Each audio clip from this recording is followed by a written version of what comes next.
The wind carried ash across the broken valley. Asher folded her wings and landed near the cave entrance where everything had ended 3 weeks ago. Her claws scraped against stone that still smelled like smoke and fear. She had circled this place for hours, unable to land, unable to face what she already knew. Now she walked forward on legs that felt too heavy. The cave was empty.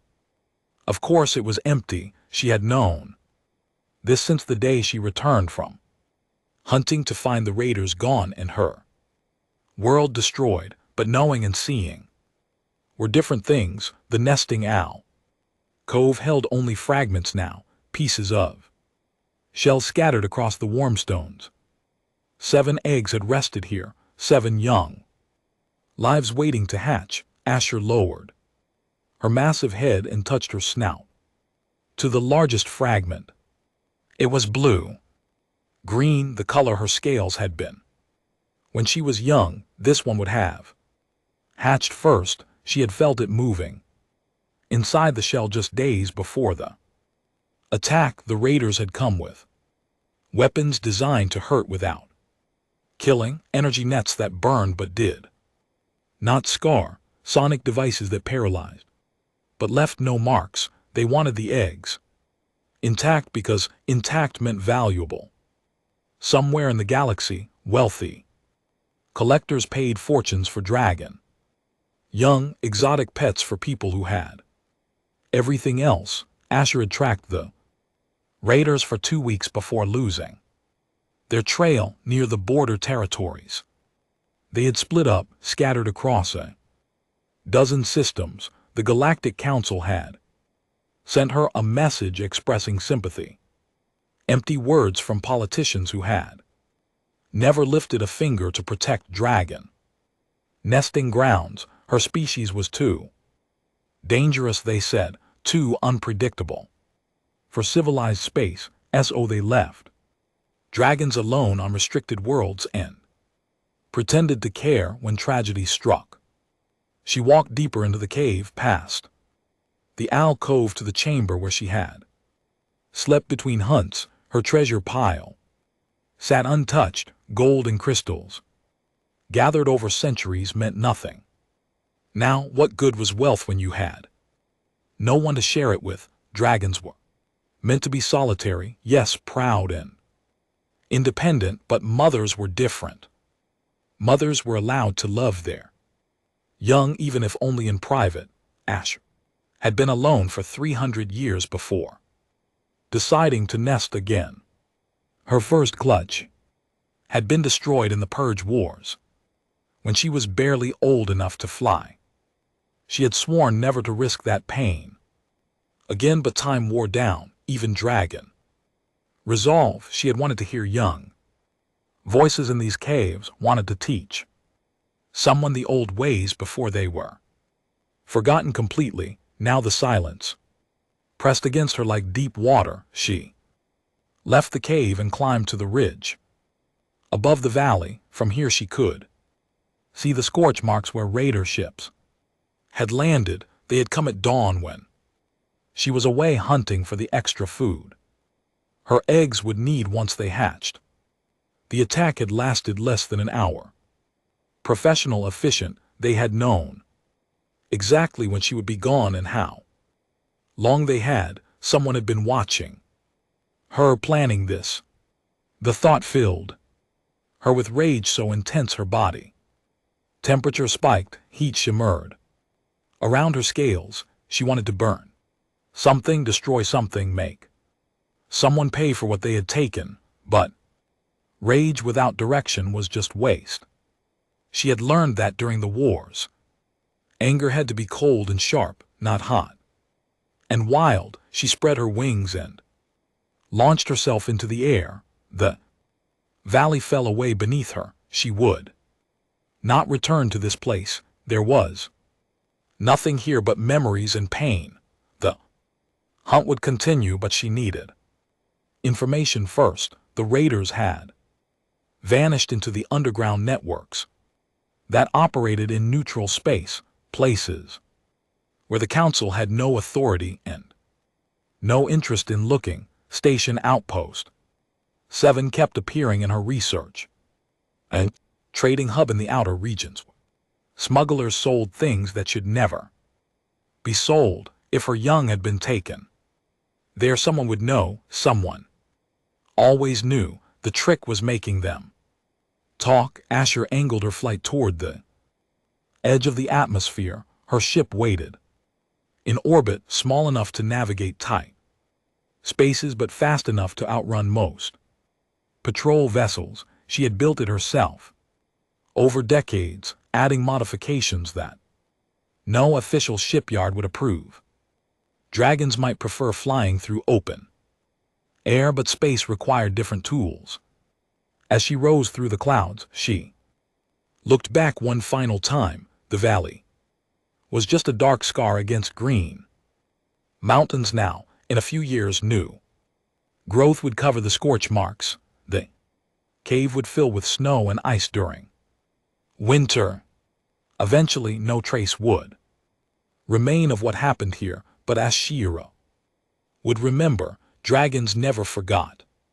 She keyed the airlock sequence as she approached the ship. The outer door cycled open, and she folded her wings tight to slip through the dragon-sized entrance. Inside, she shifted to her smaller form, a trick only the oldest dragons mastered. Her body compressed down to something closer to human size.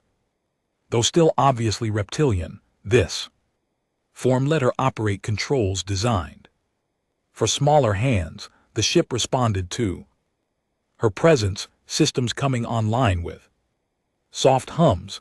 Navigation showed her current position and the route to Station Outpost 7. 3 days of flight through the outer lanes. She could make it in 2 if she pushed the engines. Asher settled into the pilot nest and engaged the drives. The planet fell away behind her, shrinking to a blue-green sphere, then a dot, then nothing.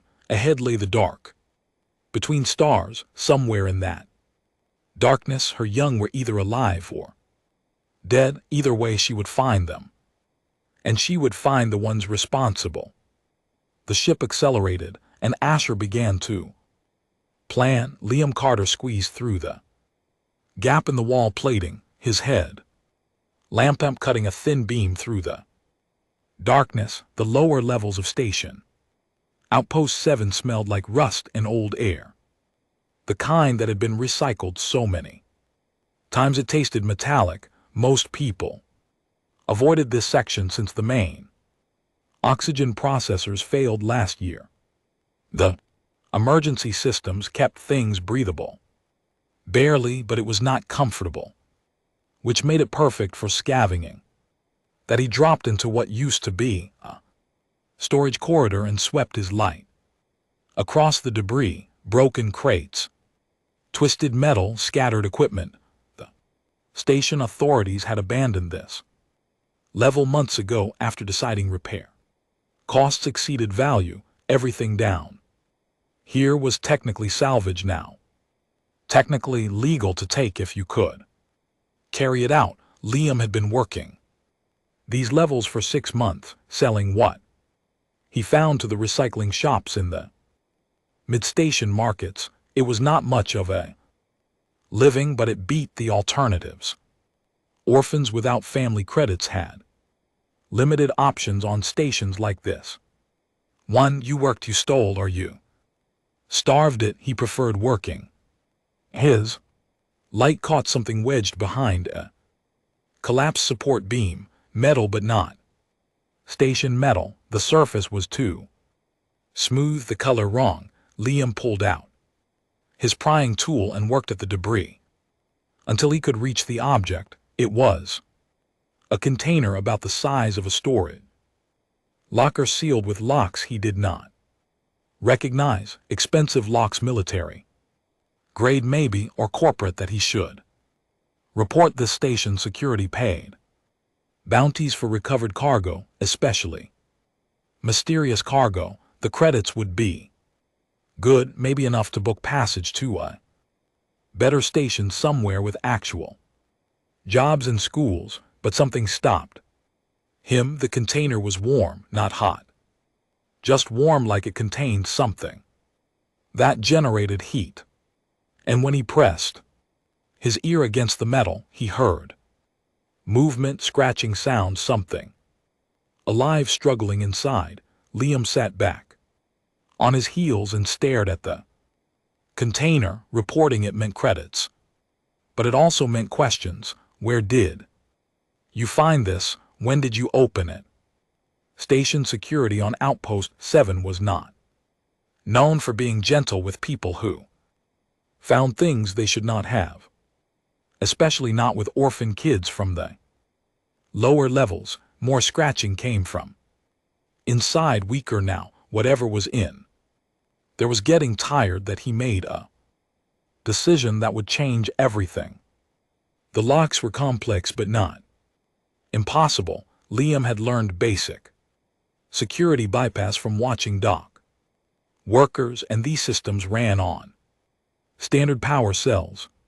He pulled the first cell, shorted the circuit, and the lock clicked open. The second took longer but eventually gave way.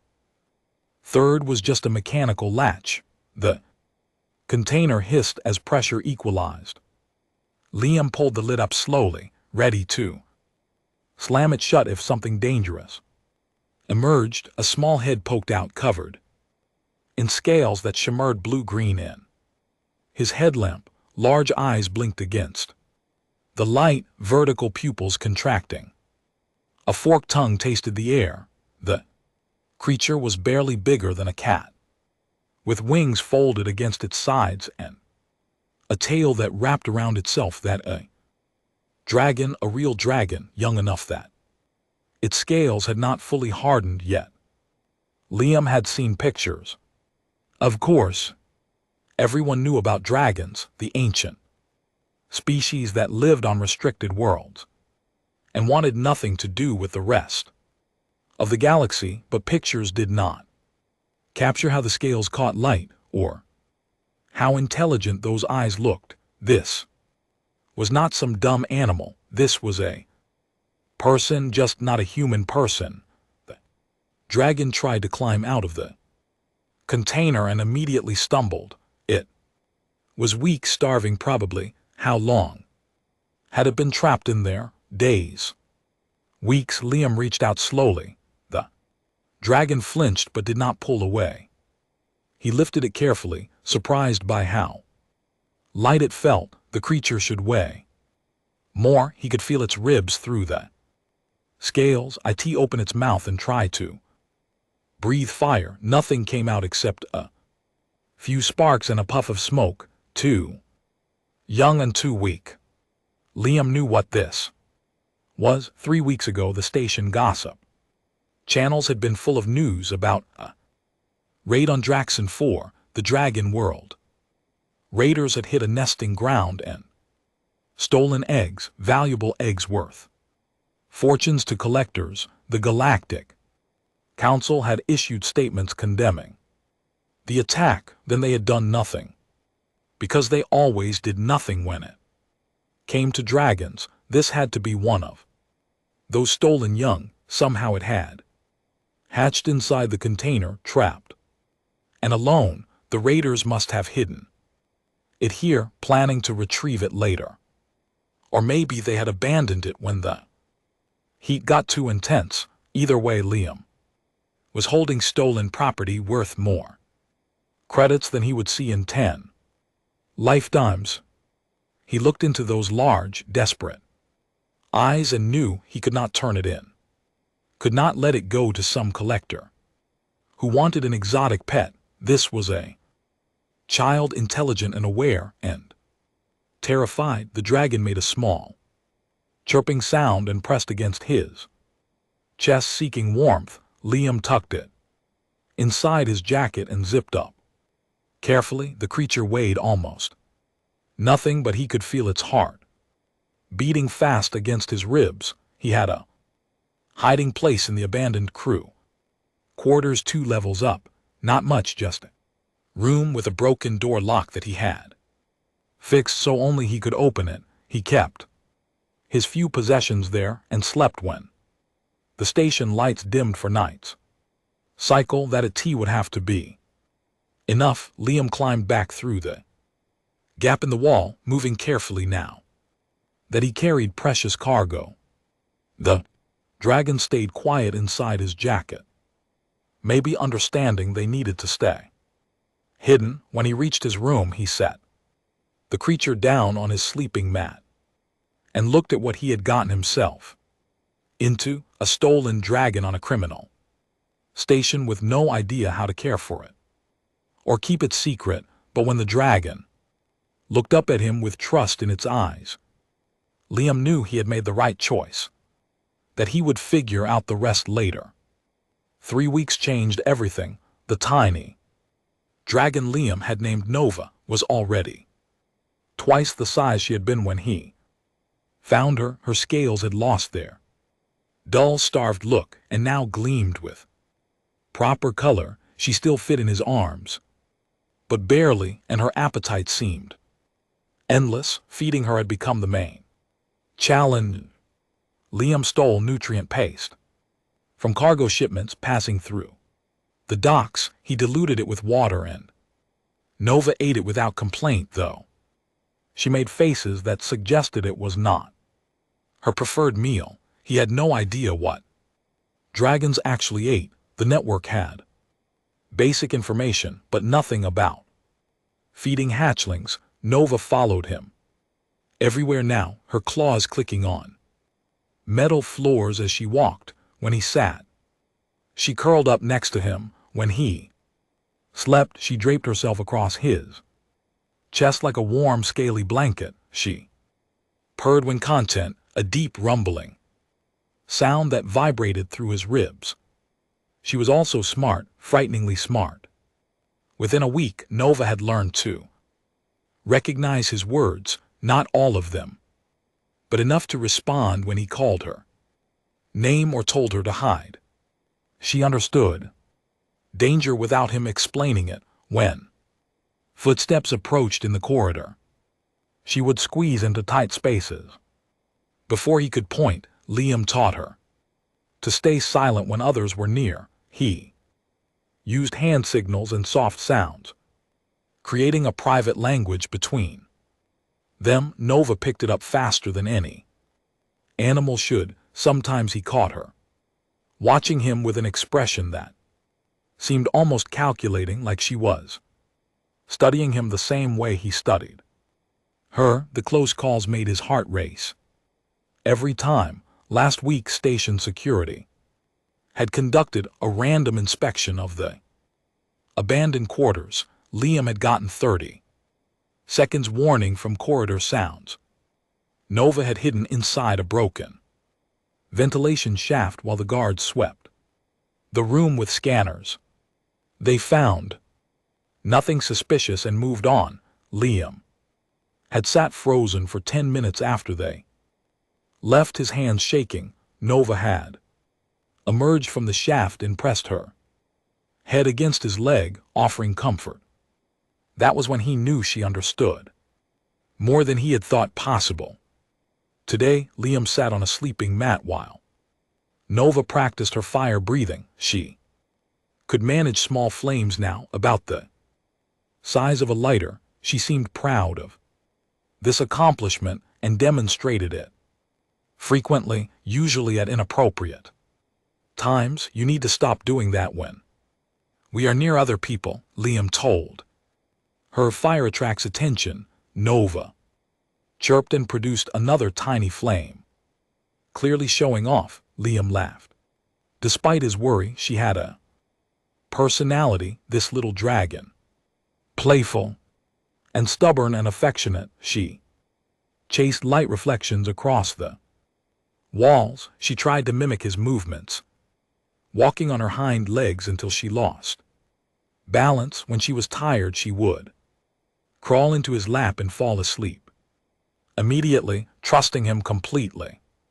The thought of losing her hurt more than he wanted to admit. He had been alone For 3 years since his parents died in a cargo accident, the station authorities had placed him in youth housing for 6 months before budget cuts shut the program down. After that, he was on his own, 14 years old and invisible to everyone except the recycling dealers who bought his salvage. Nova made him feel like he mattered again, like he had a purpose beyond just surviving. But the station was getting dangerous.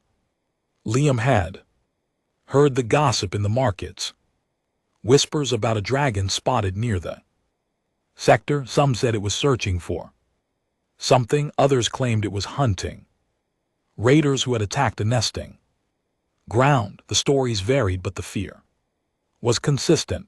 Dragons were dangerous, unpredictable. If one came to the station, there would be trouble. Liam knew the dragon had to be Nova's mother. What else would bring an adult dragon to a place like this? She was searching for her stolen young. The thought filled him with conflicting emotions. Nova should be with her own kind, not trapped on a station with a human who barely knew how to care for her. But the idea of giving her up made his chest ache. Worse, he had heard other gossip. Criminals discussing a buyer who wanted the last survivor from the Draxon raid.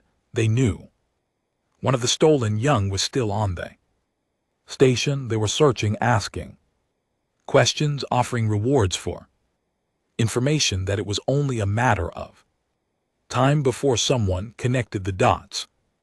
Liam made a decision. He needed to get Nova off the station somehow, find a way to return her to the wild, to her real home. She deserved better than hiding in abandoned rooms and eating stolen nutrient paste. But first he needed information. Where did dragons actually live? How could a human safely approach dragon territory? What if her mother thought he had been one of the raiders? Nova bumped her head against his hand, sensing his worry. Her scales were warm under his palm. I will figure this out, he promised her. I will keep you safe. She chirped softly and settled into his lap. The station lights dimmed. As the night cycle began, Liam laid down on his mat with Nova curled against his side. Her breathing slowed as she fell asleep, each exhale a tiny puff of warm air. Tomorrow he would try to access the network archives, see what information he could find about dragons. Maybe there was a way to contact them, send a message somehow. He had to try. The alternative was waiting for Nova's mother to arrive and tear the station apart, looking for her, or waiting for the criminals to find him first. Neither option felt safe. Liam closed his eyes, but sleep did not come easily. He kept thinking about the trust Nova showed him, how she had chosen to curl up with a human stranger instead of biting or running, how she looked at him like he was her whole world. But he could not let her down. Whatever it took, he would protect her, even if that meant giving her back to her real family. The alarm started just after dawn cycle. Liam jerked awake as warning sirens blared through the station corridors. Nova jumped to her feet, wings spread, ready to fight or flee. Emergency lights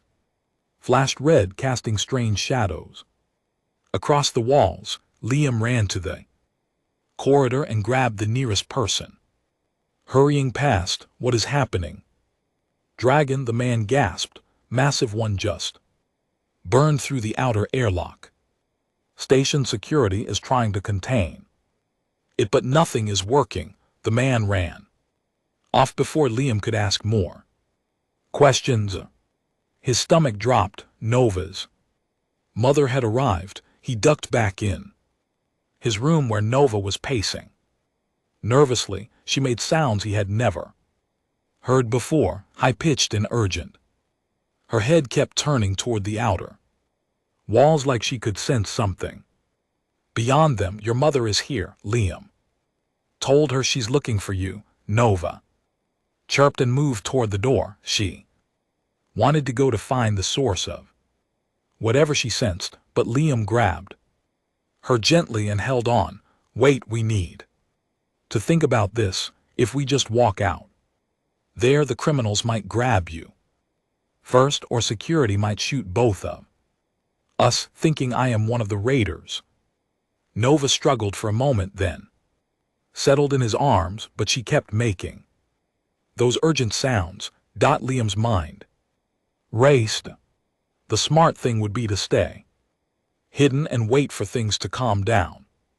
But what if Nova's mother destroyed half the station looking for her? What if people got hurt because he was too scared to act? He had spent 3 weeks keeping Nova secret. Maybe it was time to do the opposite. The station shook.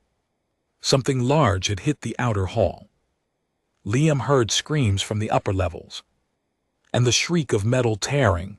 The dragon was not being subtle about her search. Liam made his choice. He tucked Nova inside his jacket and headed for the central corridors. If he could reach the main concourse, he could get Nova somewhere visible, somewhere her mother would sense her. The corridors were chaos.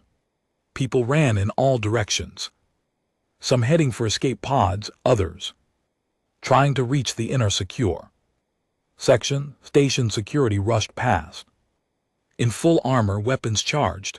Nobody paid attention to one teenage boy in the crowd that he was halfway to the concourse when 3 men stepped out of side passage and blocked his path. Liam recognized one of them from the markets, a dealer who moved illegal goods through the lower levels, the kind of person you avoided making eye contact with. That is him, the dealer said to his companions. The kid from the abandoned quarters. I heard he has been buying extra food for weeks. The other 2 men moved to flank him. One held a stun weapon, the other had a scanner device. Heard you found something valuable, boy, the dealer continued.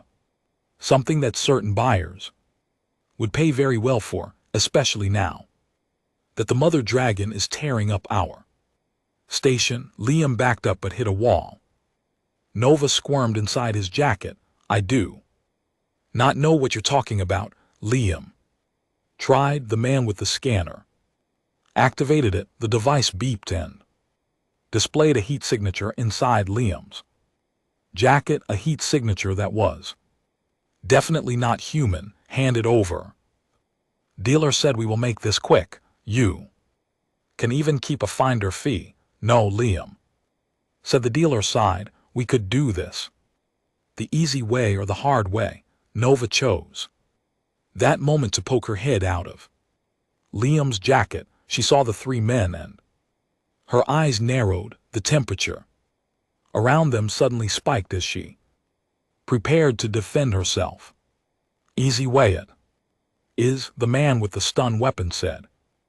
Raising it, Nova struck first. A stream of fire erupted from her mouth. Real flames this time, not just sparks. The blast was small but fierce. It hit the stun weapon and melted the barrel. The man dropped it with a yelp. The dealer lunged forward to grab Nova, but Liam twisted away, shielding her with his body. The station shook again, harder. This time closer. She is coming, Liam said. Nova's mother is getting closer. You should run, not without our prize. The dealer growled. They rushed him together. Liam tried to fight back, but he was just one kid against 3 grown men. Hands grabbed his arms, pulling Nova away from him. She shrieked and breathed fire again, singing someone's sleeve. Then the wall exploded.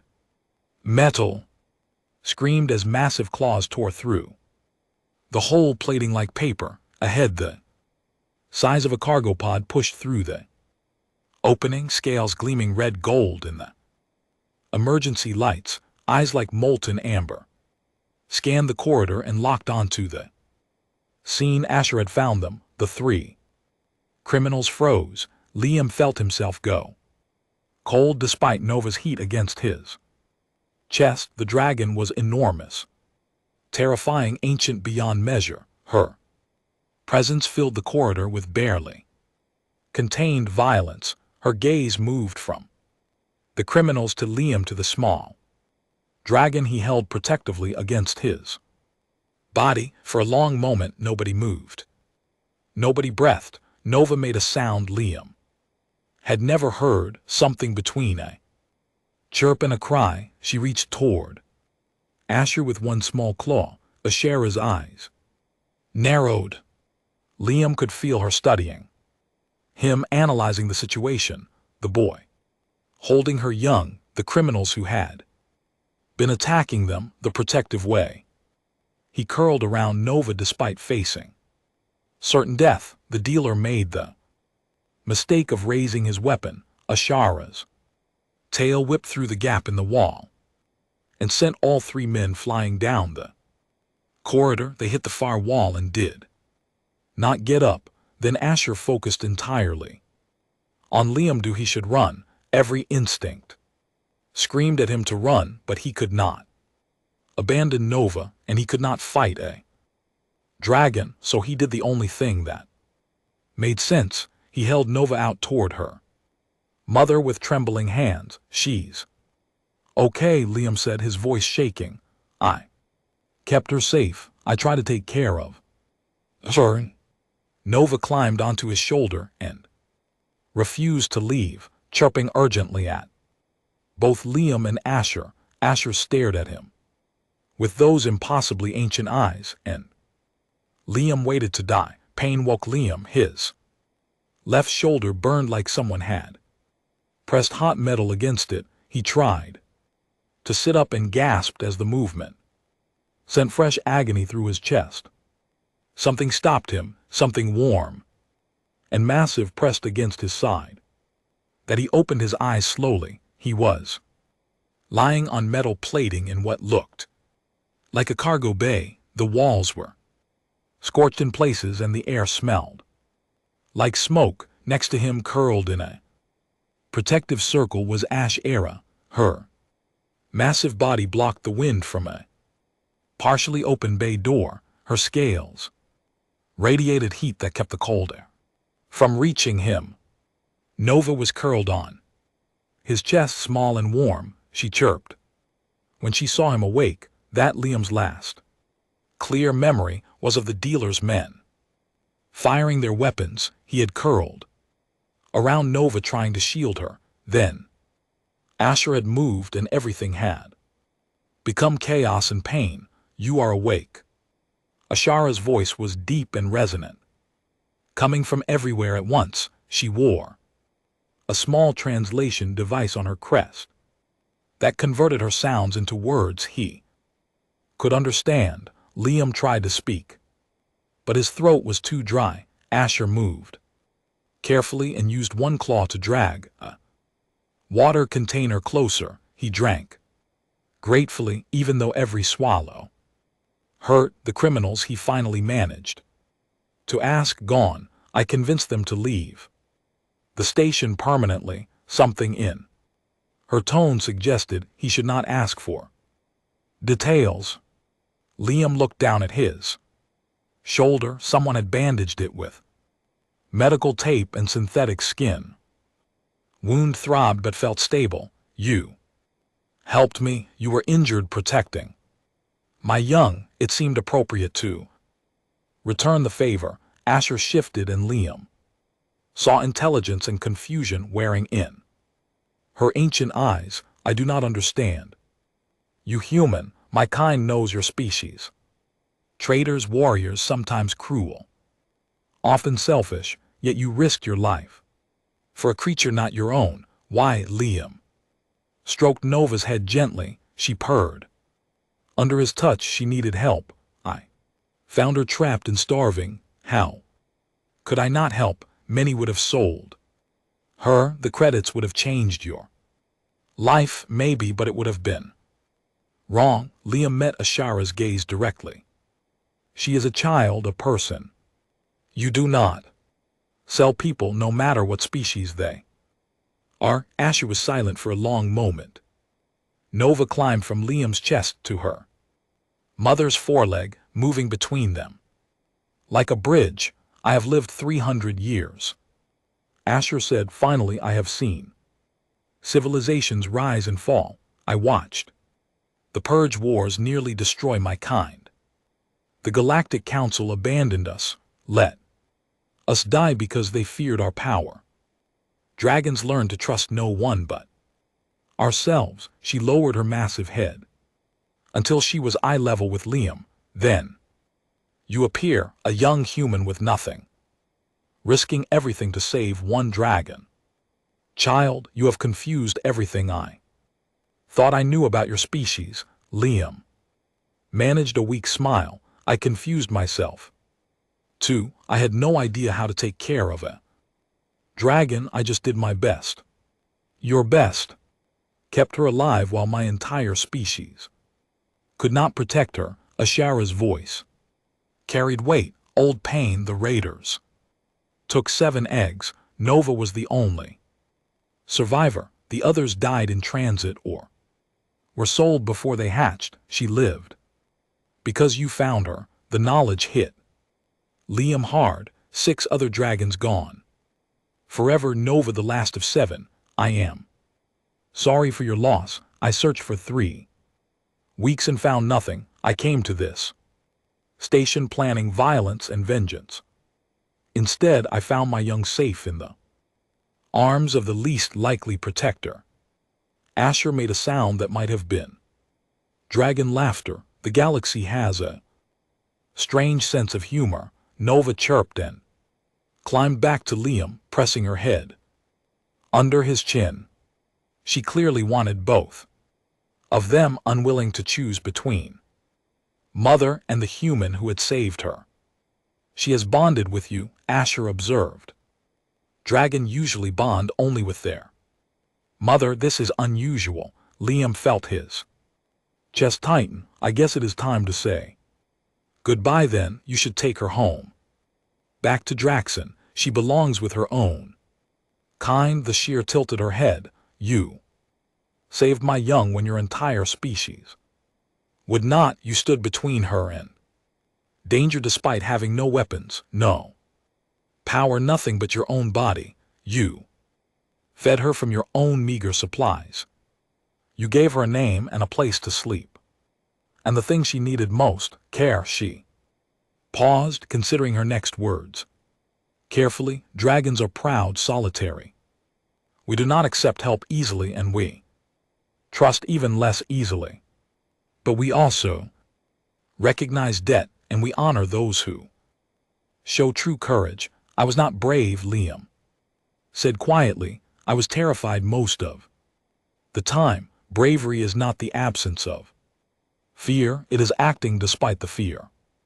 Asher shifted her weight, and the movement made the whole bay seem to shift with her. I came here expecting to find enemies. Instead, I found something I did not know existed, a human with the heart of a dragon. Liam blinked. I do not understand. My young needs her mother, but she also needs the one who taught her to trust, who showed her kindness in a cruel galaxy. Ashara's eyes gleamed. You may not be dragon born human child, but you have proven yourself worthy of my respect. That is rare. She stood, her full size suddenly apparent. I am returning to Draxon. My people need to know one of the 7 survived. They need to see that hope remains. She looked down at Liam. You may come with us if you choose, as Nova's guardian, as my guest. Liam stared at her. You want me to come to the dragon home world? I want my young to have a care she needs from both her mother and the one who saved her life. Ashara's tone made it clear this was not A casual offer, but the choice is yours.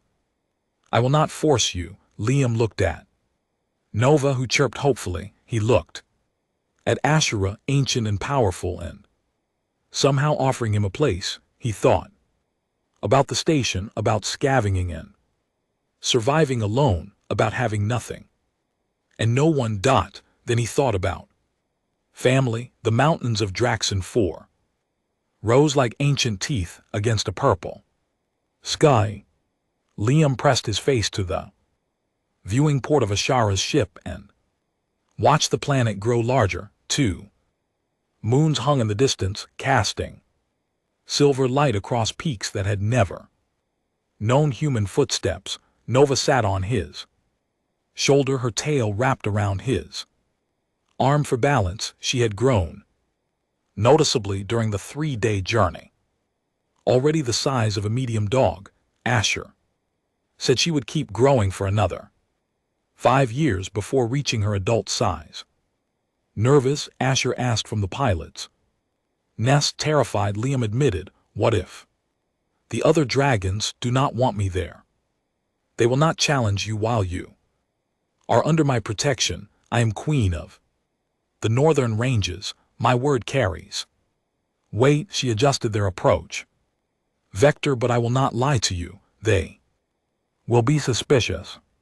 Dragons do not trust easily, and humans even less so. The ship descended through thick clouds and emerged over a valley that took Liam's breath away. Crystal formations jutted from cliff faces, catching the light and scattering it in rainbow patterns.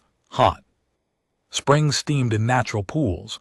Caves dotted the mountain sides, some small, others large enough to swallow the ship whole, and dragons, dozens of them, in colors Liam had never imagined. Some are basking on warm rocks, others flew between peaks in complex aerial patterns. A few watched the ships approach with obvious interest. Asher landed on a flat area near the largest cave system. As the engines powered down, Liam saw dragons gathering at a distance, not threatening but definitely watching. Stay close to me, Asher advised.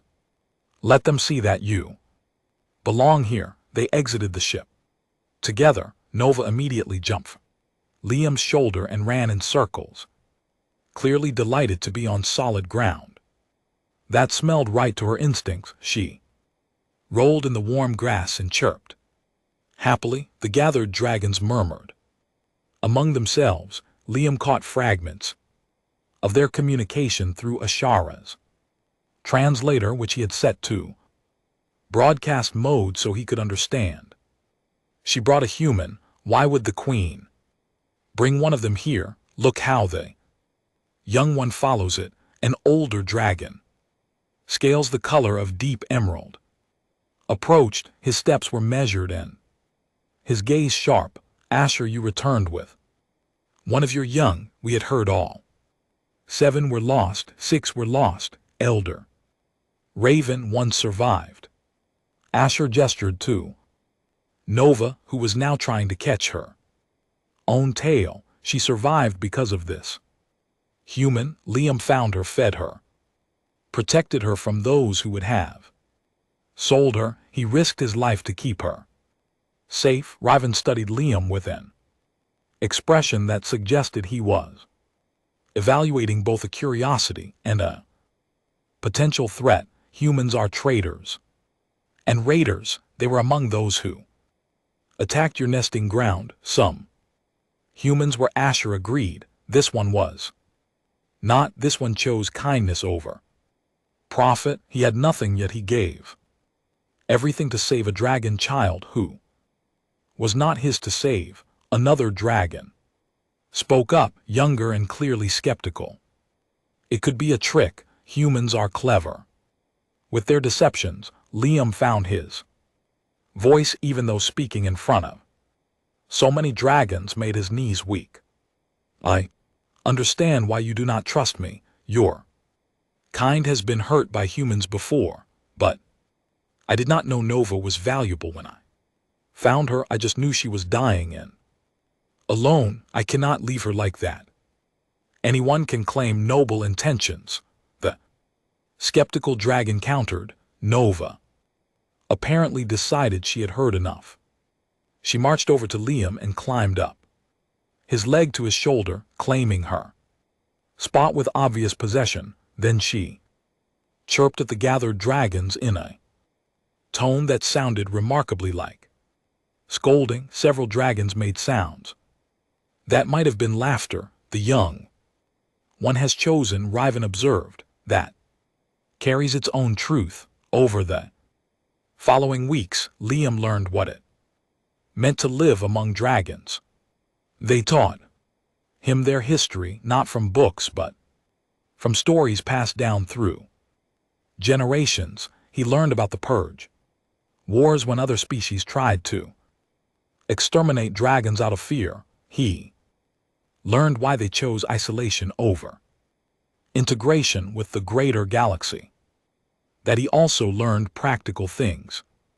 How to identify edible plants in the valleys, how to read weather patterns by watching the way older dragons position themselves, how to understand the complex system of gestures and sounds that made up dragon communication. To in return, he taught them about the galaxy beyond their world, about human cultures and alien civilizations, about the technologies they had never bothered to learn because they preferred their own ways. Some dragons listened with interest, others remained suspicious. All of them watched how Nova thrived. Under his care, Asher became his guide.